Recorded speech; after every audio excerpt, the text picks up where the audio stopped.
Welcome sa DRS 2.0. Fresh at nagbabagang happenings ba ang hanap mo? Mga padabarkads man yan o mga trending topics? Pwes, sagutin natin yan. Kaya naman isubscribe nyo na ang ating channel para sa mga nagbabagang balita everyday.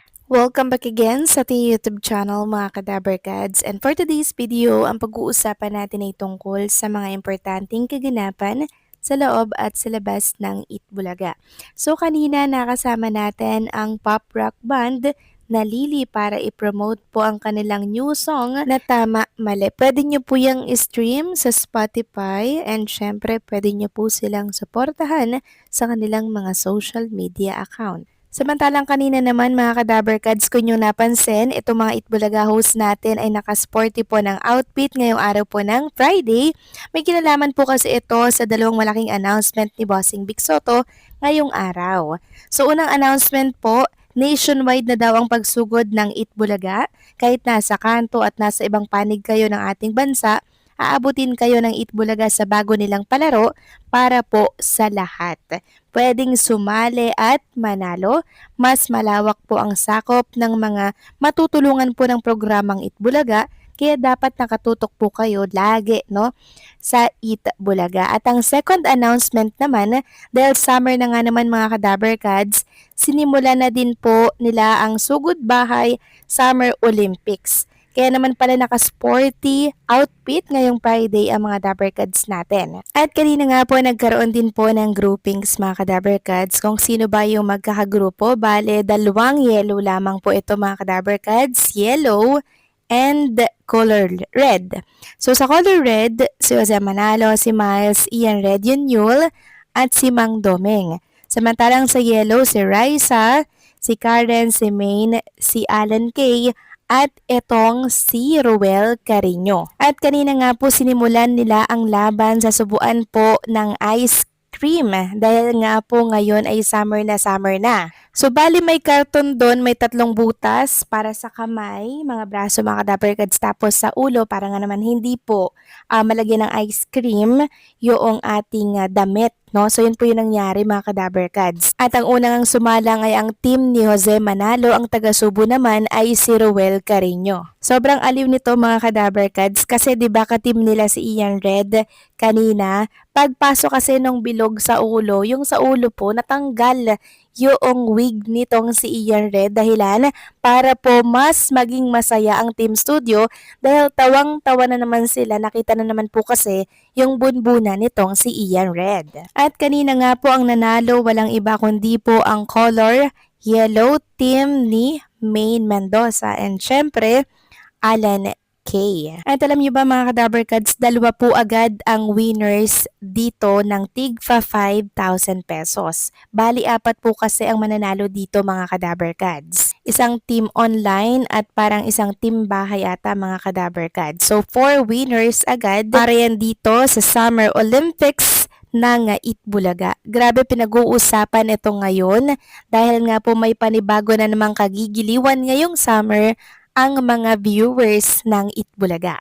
Kaya naman, congratulations. Samantalang next topic naman, pag-usapan naman natin ang tungkol dito sa dalawang naging anak po ng Aldab na nakita po natin at nakilala dito po sa The Age is Right.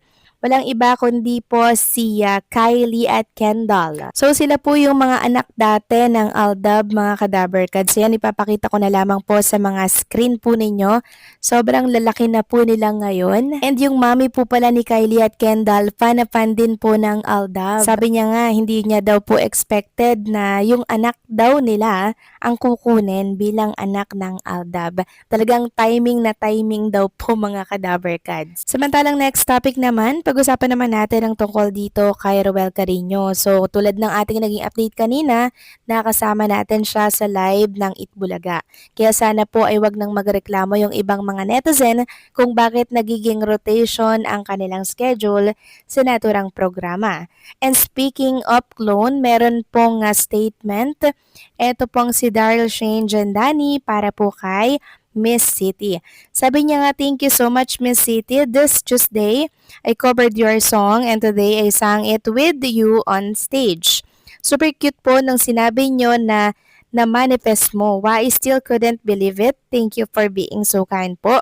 It feels truly special to perform alongside one of my childhood inspiration and to be in awe of both your incredible talent and beautiful personality. I feel even more grateful that I've looked up to you for so long. Happy anniversary to your album, Cafe Bossa, the album that started my love for Bossa Nova. I just love this day. My heart is so happy. So yun po yung pasasalamat ni Daryl Shane Jandani kay Miss City. Samantalang next topic naman, pag-usapan naman natin itong picture na naglabasan ngayon sa mundo ng social media.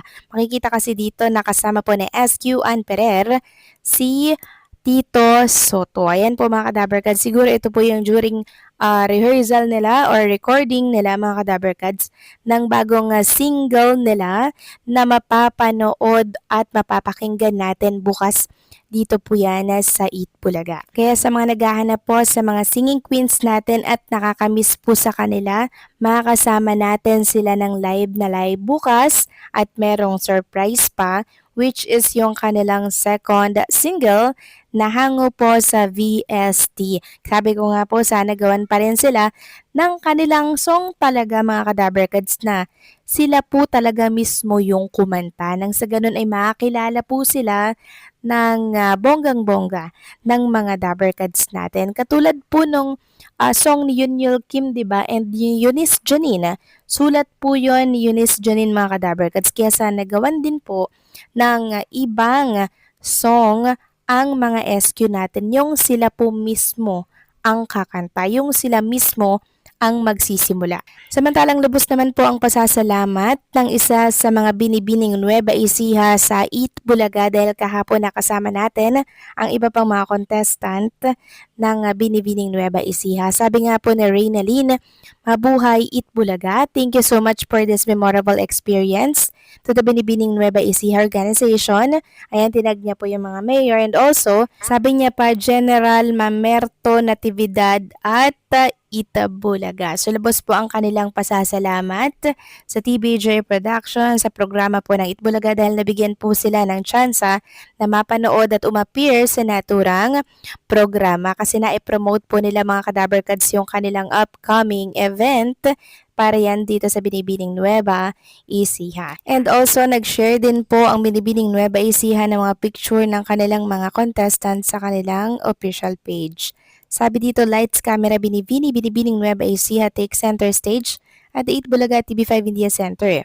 Our candidates proudly brought their grace, charm, and Nueva Ecija pride to one of the country's most iconic noontime show. Grabe naman talagang ino-honor nila ang Eat Bulaga bilang iconic noontime show. So paano mga kadaberkads, hanggang dito na lamang pong update natin. Maraming salamat sa patuloy na pagsuporta.